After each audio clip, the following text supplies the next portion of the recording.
Welcome into another episode of the Simple Mind Sports Show, where we talk all the latest and greatest of Boston sports. And on today's show, you guessed it, we're talking Patriots after that week one loss. With all the coaches and all the new pieces that this team added this offseason and getting all the right people to help Drake Maye for year two, he goes out game one versus the Raiders and looks like the same quarterback, and that's not good. And that's my opening take, Bobby. And I'm going to roll with Drake Maye because I want to know where all those internet trolls are, because all those people that said we were idiots and Drake Maye was one of the smartest guys coming out of college. And, now that he has the right people, he has Josh McDaniels. You're going to see a different guy. Gerard Mayo was not the right fit for him last year and all that. Where are you guys at now after watching week one, where he went out there and looked nervous and looked scared and didn't know what he was doing out there? If the first read wasn't there, he was fucking running an option play or scrambling for negative yards and running out of bounds because Max Crosby's coming. So, boys, like I said, what the fuck is this? What is Drake Maye? Where are your defenders at? Because I would love to hear from you right now. This one guy on Facebook always tells me it all the time, like, smartest guy in the room. He's the smartest guy in the room. Just give it time. I'm giving it time, and I think we're going to be looking for a new quarterback come 2026. Bobby, your opening take. Well, mine is in a similar vein here. Let me tell you what. I was promised that the coaching would be better. I was promised that, okay? I was promised it wouldn't look like last year, wouldn't feel like last year, that it wouldn't be like last year. Well, let me tell you what. Game one looked a lot like last year. They came out right out the gate. Raiders blow them out of the water. The Patriots didn't look prepared. They got blown out of the water at a halftime. Let's talk about defensive play calling. All right, on a critical 3rd and 11 here on the first drive, I know what we'll do. I'll take our two best defensive linemen and we'll drop them into coverage. And then we'll put our worst player on defense, this third string safety who we've elevated, and we'll put him on their fastest guy. That makes sense. That's a good play to run. That's what they've chosen to do. All right. The coaching needs to be better. It was Gerard Mayo-esque. They didn't know what they were doing. Like, what was the plan? So that needs to be better. And I have a lot of my blame on Vrabel and the coaching staff. Well, it's funny, too, because there's a lot of finger pointing going on, and we'll get to that as we do. And on the show rundown for today, yes, we are talking Patriots because that's the most important thing to talk about this week. Patriots recap week one versus the Raiders. And we're also moving on to Miami for week two. The Red Sox playoff push. This one's for you, Rich, while you're out there working, slaving away for your family. We're going to be talking some Red Sox because they are making the playoffs this year. And there's some storylines going on there. We're going back to early lines, where our little gambling show where we bet against the line, 5 games. Bobby, welcome to the early lines. You got 2 wins last week. Congrats, buddy. 10 questions. Yeah, 10 questions from a guy named Rob, and we finished the show with simplest minds of the week. And if you like what you hear and you like Boston sports, we want you to go to ilovebostonsports.com or fan favorite to get all your apparel for upcoming seasons. For all the Patriots, they have everything you need. Bruins coming up. They have Bruins apparel. They have Celtics apparel. Pitch, please. I can't say it without having a little tongue twister. That's where that came from. So I love Boston Sports is where you got to go to get all of that. And you can find all their athlete signings and videos there too. So welcome to the show, September 9th, 2025. We call this show Air May because that's what he did all Sunday. Welcome to the show.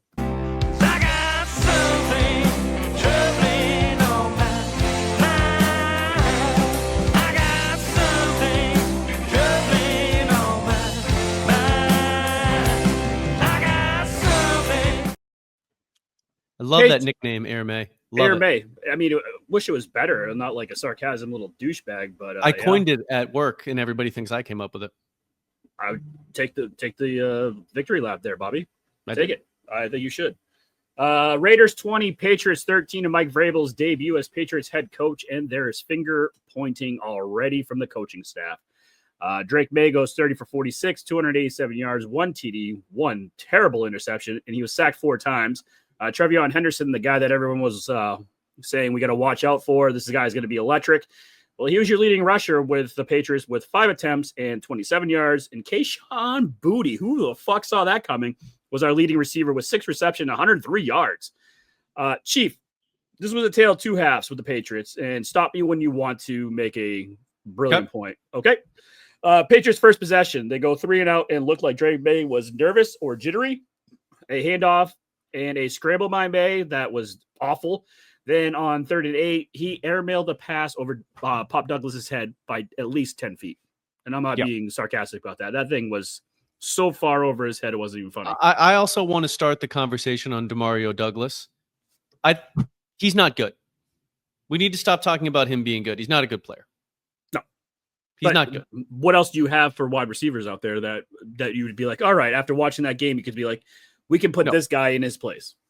I understand that he's going to be on the team, but all this talk about he's some sleeper, he's this, he's that, he's not a good football player. He's an idiot. He's half-tarred, and he can get open because he is fast, but he drops it or he screws up so often. Like he's not a winning football player, and there's a reason why. So do 2 tards make a right? Because obviously you got a tard thrown to him. So, I mean, does that help out? I think it looks a lot like it did on Sunday when you have a couple tards. Yeah. Patriots' second possession looks like he was going to go 3 and out again, that being Drake Maye. Instead, he got lucky with Hunter Henry, who's wide open after one of the defenders slips, and he gets a 27-yard completion. Another big play down the field to Kayshon Boutte, who was just electric this game. I mean, player of the game on the offense, I think. Sets him up in the red zone. Maye to Douglas, the guy that you think is a tard. Maye looked at his first option and delivered, seems like every single time. Like he doesn't have checkdowns. He doesn't look at option 1, option 2, option 3. It's just, this is the guy I'm keying in on. It was Pop Douglas, or it's Hunter Henry, or it's Travion Henderson, and that's it. He doesn't have any reads. It's just one guy in particular, and that's it. If it's not there, I'm running. With Drake Maye, I mean, we talked about it. He looked, just like you said, he looked nervous, and he was late on everything. He wasn't, I kind of feel like he wasn't necessarily going the wrong place with the football. He was just going there too late, and he wasn't like crisp. Like, I kind of feel like he was like seeing the field well enough and like was putting the team in the right play. Like he wasn't getting blown up in protections. Like it wasn't like last year where the play was just outright disasters. There wasn't disaster plays, but then like he would hit his 3-step drop and then it wouldn't come out. It would be like second pause out. So my only hope is that with more comfortable game reps he'll get quicker, because that was my main takeaway. He was just too slow on everything. But like, sometimes other than run or pass, it didn't feel like he was necessarily making the wrong decision. Does that make sense? Oh, yeah, I totally agree. And with the finger point that Mike Vrabel and Josh McDaniels are doing, that we can bring that out right now, Mike Vrabel is pretty much saying this playbook is too complicated for Drake Maye, which we said before. Like, this is one of the most complicated offenses to run in the NFL is Josh McDaniels. And now you have it coming here, and is it just like he can't scan the field, go left to right or right to left, and it's just taking too much time because all these routes are just very complicated for the receivers to run? Does that make sense to you? It does. So is that part of the problem? The option routes, and we have receivers that are morons, and then we got, like you said, a couple tards trying to figure out option routes. So should, going into Miami, who obviously was struggling last week, we'll get to that later on, but should we dumb down the playbook for Drake Maye, even though he's the smartest man in the room? He should be set up for success, so whatever that is. So I think, yeah, you start fresh. I mean, the third drive, let's go to the third drive. Drake made a Hunter Henry, which it was like a holy shit moment. I actually said holy shit out loud. That was an incredible catch, like both on the quarterback and the tight end. Hunter Henry made a great catch sliding down. Got him into field goal range, and wouldn't you know it, the rookie kicker that we got in the 6th round, Andres Borregales, missed it. Jackass. Momentum killer. 4th drive, right before halftime. Another good drive. Started to get Diggs involved. You could tell that they were starting to force the Diggs on that 4th drive because he was frustrated. He didn't see the field the first couple drives. 3rd drive, he was out there. 4th drive, they really started getting him involved. He had a couple catches. Patriots field goal in halftime. We're up 10-7, and things are looking good. Happy beers. I think we're all texting at halftime together with Bill and Rich. This is looking good. We're happy, folks. Like, this is great. Like, we had a little slow start, but here we go. Yeah, at about halftime, it felt like where the game should have been. It was like, okay, whatever. The bad drive was the first drive, but then they won the game basically after that. So it was like, all right, now then they'll come out and just kind of continue to be in control. And then, well, that isn't what happened. Nope, because the first drive right after halftime, Maye goes out there and throws one of the most terrible interceptions I've seen in a long time. He airmails the receiver and right into the DB's hands. Bingo. what did we say before the game on last week's show? We said he cannot go out there and make a boneheaded play and have a boneheaded turnover. And what happens right there? Right Pretty after halftime, it's like you'd go out there and you would have another script. Like the first series, you have a script. You run your best plays you can. Right after halftime, you do the same thing. Whatever has been working, like you look at the film, this has been working. This has been working. Let's do this. Let's do this. They're doing this. They're doing a lot of drop back. They're doing a lot of drop back zone. Let's get the guys into the coverage and let's get an open receiver. Instead, he just fucking airmails it. I don't even know who he thought he was throwing to, but it was way over their head. Airmails it right into the cornerback's hands. It is frustrating. You can see we could right from the first time he ran and he slid just dropped it, like did the butt drop on the ground like after 2 yards, and it's just a complete waste of a play. About how cucked he is right now. He is in his head. He's being told, to take the easy money and to not make boneheaded plays, and he hasn't figured out how to play in that world yet. Which is crazy to me because you think that with Josh McDaniels' track record that he would have him set up for success, especially the first game out there. I mean, I didn't expect them to start this bad. Like this was bad. I'm terrified about this season. I am scared. I am really scared that we're looking at 4-13 again, and like finding out that Drake Maye is terrible. I'm still going to give him the benefit of the doubt. I have real concerns about him and about what he's being told and how he's being handled. But like, again, it's one game. I'm going to lean on, again, what I saw was that I don't think he was necessarily making the wrong choices, but that he wasn't confident and he wasn't releasing confidently. So maybe that'll change, but I'm terrified, Raymond. I am terrified. Well, funny you say that because the next two drives after that, 2 bad passes by Maye, Patriots 3-and-out. The drive after that, 3-and-out again. Maye gets sacked on 3rd down, which was his own fault because Will Campbell, everyone's like, oh, Will Campbell didn't pick up the block on Max Crosby. No, Drake Maye stepped into the pocket, and that gave Max Crosby easy release and get to Drake Maye. Well, and also, was it Ramondre Stevenson who put up the worst chip block in the history of chip blocks? Yeah. And also, Ramondre Stevenson, that guy fucking blows. He single-handedly won week 1 last year. He looked terrible this year. And after that big money deal, remember we were talking about training camp casualties who should get cut for like salary cap reasons? I thought it would be him because everyone's talking about Trevion Henderson. Butts running it directly into the guard's ass every single time. You remember that guy? Oh, I remember Marion Butts. I liked his name because his name was Butson as a kid. That used to make me laugh all the time. But yeah, Patriots failed in every aspect of the second half, failed to be competitive, and Drake Maye looked like a rookie again. Am I wrong by saying that? Nope. He did look like a rookie at times. Yes, he did. It looked like it was confident on the field. No, and you want to be poised, making better reads. Everyone's saying, well, the Drake Maye lovers are saying, well, it was raining out, the ball was slippery, he probably affected the game. No, it was just a bad game for Drake Maye overall. The new Vrabel regime's coming in. You would expect a lot more, and you didn't get it. He did not deliver. He did not. But on a positive, go ahead. Keep going. Okay, Go. On a positive note, the defense didn't look bad. Only 2 Ds against the Raiders. And the first touchdown, it looked like they were all on their heels. They looked like they were tired or not ready to go into the game on that first drive. They were giving up 20-plus yard plays all the time. And after that, it looked like they checked down and they were ready to go. Yep. This defense is going to be infuriating to watch all year. I'm going to say that to you. Number one, they're playing defense in a manner which we're not used to watching regularly. The bend but don't break defense is gone. They're trying to win plays, and they won some plays, but they're either going to win the play or give up the farm. For the most part, they actually played the run pretty well. I'll give them that. They played the run. They did do okay with that, but they don't have the goddamn personnel to run the defense that they want.